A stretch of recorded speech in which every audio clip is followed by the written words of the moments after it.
नमस्कार। हम सब ने किताबों में पढ़ा है कि पौधे अपना खाना खुद बनाते हैं, पर कभी सोचा है कि साइंटिस्ट्स को ये पक्के तौर पर कैसे पता चला कि खाना बनाने के लिए पौधों को क्या-क्या चाहिए?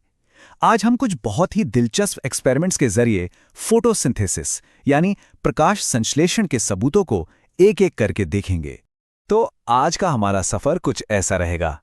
सबसे पहले हम क्लोरोफिल की भूमिका को समझेंगे, फिर देखेंगे कि कार्बन डाइऑक्साइड क्यों जरूरी है, उसके बाद पता लगाएंगे कि ऑक्सीजन बनती है या नहीं, और आखिर में सूरज की रोशनी के असर को भी परखेंगे। चलिए शुरू करते हैं। हमारा सबसे पहला सवाल, हम ये कैसे साबित करें कि पत्तियों का जो हरा रंग है यानी क्लोरोफिल वो फोटोसिंथेसिस के लिए वाकई जरूरी है। चलिए इस एक्सपेरिमेंट को देखते हैं।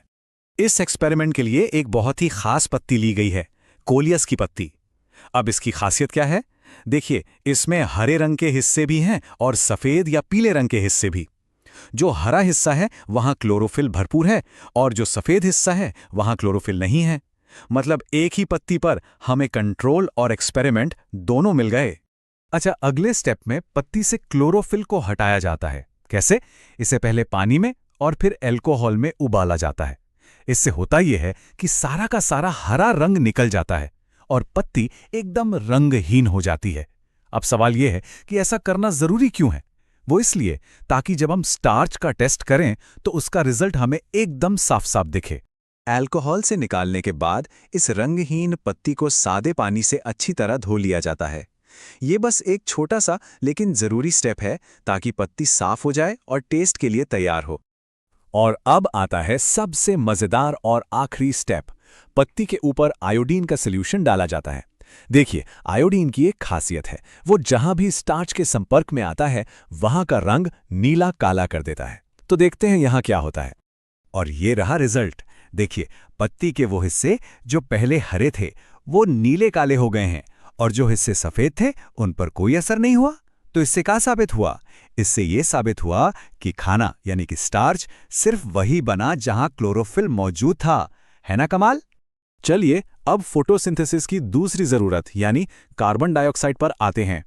वैज्ञानिकों ने यह कैसे साबित किया होगा कि पौधों को हवा से CO2 की जरूरत पड़ती है? इस एक्सपेरिमेंट का पहला और सबसे जरूरी स्टेप है पौधे को डिस्टार्च करना। मतलब एक गमले वाले पौधे को लगभग 2 दिनों के लिए एकदम अंधेरे कमरे में रख दिया जाता है। ऐसा इसलिए करते हैं ताकि पत्तियों में पहले से जमा हुआ सारा स्टार्च खत्म हो जाए और हम जो भी नतीजा देखें वो एक्सपेरिमेंट के दौरान बने नए स्टार्च का ही हो। अब देखिए, ये सेटअप कितना सरल और चालाकी भरा है।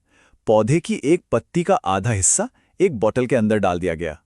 इस बोतल में पोटाशियम हाइड्रोक्साइड यानी कास्टिक पोटाश है, जो बोतल के अंदर की सारी कार्बन डाइऑक्साइड को सोख लेता है। और पत्ती का बाकी आधा हिस्सा बोतल के बाहर खुली हवा में है। इसके बाद पूरे सेटअप को उठाकर करीब 4 घंटे के लिए धूप में रख देते हैं। फिर उस पत्ती को तोड़कर बिल्कुल पहले एक्सपेरिमेंट की तरह ही अल्कोहल में उबालकर उसका क्लोरोफिल निकाल देते हैं ताकि वो रंगहीन हो जाए। और नतीजा देखिए, बिल्कुल साफ। आयोडीन टेस्ट के बाद पत्ती का वो आधा हिस्सा जो बोतल के बाहर हवा में था वो नीला काला हो गया, लेकिन जो हिस्सा बोतल के अंदर था जहां कोई CO2 नहीं थी उसका रंग नहीं बदला। ये इस बात का पक्का सबूत है कि फोटोसिंथेसिस के लिए कार्बन डाइऑक्साइड चाहिए ही चाहिए। ठीक है, तो हमने ये तो देख लिया कि क्या क्या चाहिए, पर इस प्रोसेस में पौधे कुछ बाहर भी निकालते हैं। वो क्या है और हमें कैसे पता कि वो ऑक्सीजन है? आइए अब इसका पता लगाते हैं। इस एक्सपेरिमेंट के लिए एक पानी में रहने वाला पौधा हाइड्रिला लिया गया है। इसे पानी से भरे एक बीकर में रखा गया और ऊपर से एक कीप यानी फनल को उल्टा करके ढक दिया। फिर फनल के ऊपर पानी से भरी एक टेस्ट ट्यूब को भी उल्टा रख दिया गया। मकसद यह है कि पौधे से जो भी गैस निकले वो इस टेस्ट ट्यूब में जमा हो जाए। और जैसे ही इस पूरे सेटअप को धूप में रखा जाता है, देखिए क्या होता है। पौधे से गैस के छोटे छोटे बुलबुले निकलने लगते हैं। ये बुलबुले ऊपर उठकर टेस्ट ट्यूब में जमा होने लगते हैं और पानी को नीचे की तरफ धकेलते हैं। अब सवाल यह है कि ये जो गैस जमा हुई है ये कौन सी है? इसे टेस्ट करने का एक बड़ा क्लासिक तरीका है।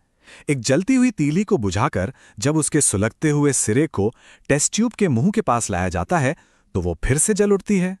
ये टेस्ट इस बात का पक्का सबूत है कि वो गैस ऑक्सीजन है, क्योंकि ऑक्सीजन ही जलने में मदद करती है। और अब आते हैं हम अपने आखिरी एक्सपेरिमेंट पर। ये फोटोसिंथेसिस की सबसे जानी मानी जरूरत यानी सूरज की रोशनी के असर को साबित करेगा।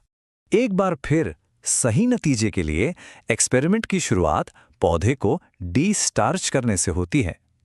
पौधे को करीब 72 घंटे मतलब 2-3 दिन के लिए अंधेरे में रख दिया जाता है।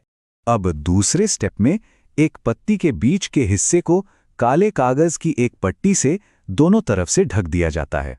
इस काले कागज का काम है सूरज की रोशनी को पत्ती के उस हिस्से तक पहुंचने से रोकना। फिर पौधे को करीब 6 घंटे के लिए अच्छी धूप में रख दिया जाता है। नतीजा बिल्कुल वैसा ही है जैसा हम सोच रहे थे। आयोडीन टेस्ट के बाद पत्ती के वो हिस्से जिन पर धूप पड़ी वो नीले काले हो गए, लेकिन वो हिस्सा जो काले कागज से ढका हुआ था उसका रंग नहीं बदला। इससे ये बात भी 100% साबित हो गई कि स्टार्च बनाने के लिए सूरज की रोशनी बेहद जरूरी है।